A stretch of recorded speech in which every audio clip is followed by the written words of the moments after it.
नमस्कार।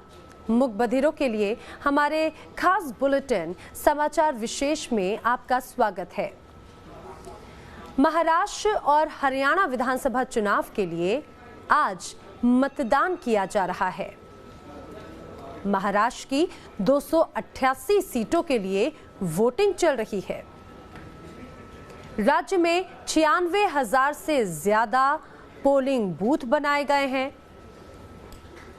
नागपुर में आरएसएस प्रमुख मोहन भागवत ने मतदान किया। केंद्रीय मंत्री नितिन गडकरी भी अपने परिवार के साथ वोटिंग के लिए पहुंचे। महाराष्ट्र के मुख्यमंत्री देवेंद्र फडणवीस ने भी परिवार के साथ वोट किया।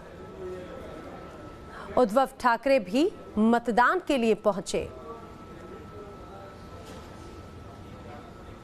एनसीपी प्रमुख शरद पवार ने भी वोटिंग की। महाराष्ट्र और हरियाणा में चुनाव के साथ साथ देश भर की 51 विधानसभा सीटों पर उपचुनाव के लिए वोटिंग जारी है।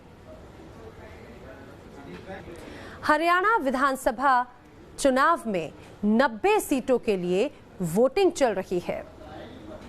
हरियाणा के सीएम मनोहर लाल खट्टर साइकिल से वोट देने के लिए पोलिंग बूथ पहुंचे। जेजेपी के अध्यक्ष दुष्यंत चौटाला भी अलग अंदाज में नजर आए। अपने परिवार के साथ वो ट्रैक्टर पर बैठकर मतदान के लिए पहुंचे। कैथल सीट से चुनाव लड़ रहे कांग्रेस के रणदीप सुरजेवाला ने भी अपने मत का इस्तेमाल किया। बीजेपी के टिकट पर लड़ रही रेसलर बबीता फोगाट ने भी वोट किया। मुंबई में अभिनेता आमिर खान वोट देने के लिए पोलिंग बूथ पर पहुंचे। माधुरी दीक्षित भी वोटिंग करने के लिए घर से बाहर आईं।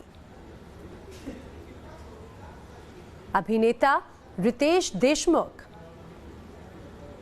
अपनी पत्नी जेनेलिया के साथ वोटिंग करने के लिए पहुंचे।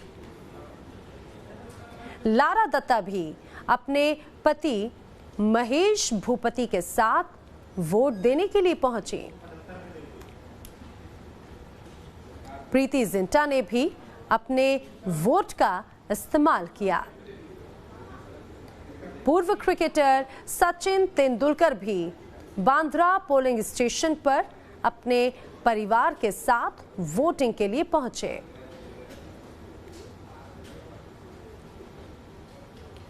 मध्य प्रदेश के इंदौर में एक होटल में भयंकर आग लग गई। सूचना मिलने पर फायर ब्रिगेड की टीम मौके पर पहुंची। काफी मेहनत के बाद आखिर में आग पर काबू पाया गया। होटल के आसपास रिहायशी इलाका है। आग लगने से हर तरफ डर का माहौल था। बताया जा रहा है कि शॉर्ट सर्किट की वजह से आग लगी।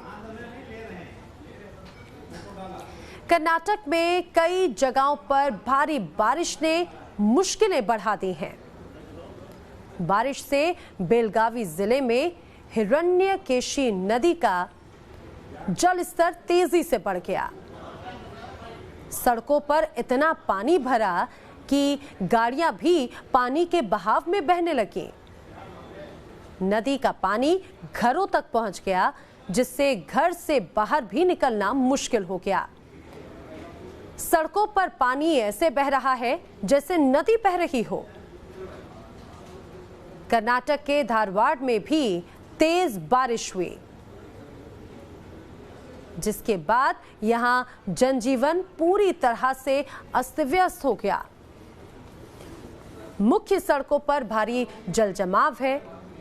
सड़कों पर गाड़ियां खड़ी रह गईं। यहां भी पानी ने घरों को अपनी चपेट में ले लिया।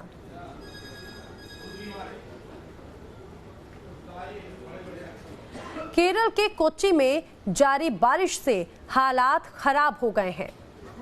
बारिश से यहां सड़कों पर पानी भर गया। कई जगहों पर घुटने तक पानी जमा है। लोग घरों से बाहर नहीं निकल पा रहे। त्रिशूर और वायनाड में भी तेज बारिश हुई। मौसम विभाग ने केरल में बारिश का ऑरेंज अलर्ट जारी किया है। बारिश के चलते तिरुवनंतपुरम और कोच्चि के सभी स्कूल कॉलेजेस को आज बंद कर दिया गया। मछुआरों को समंदर में ना जाने की चेतावनी जारी की गई। अगले 5 दिनों में केरल और लक्षद्वीप के लिए भारी बारिश की चेतावनी जारी की गई है। यूपी के रायबरेली में कुएं में गिरे एक ट्रक ड्राइवर का रेस्क्यू किया गया।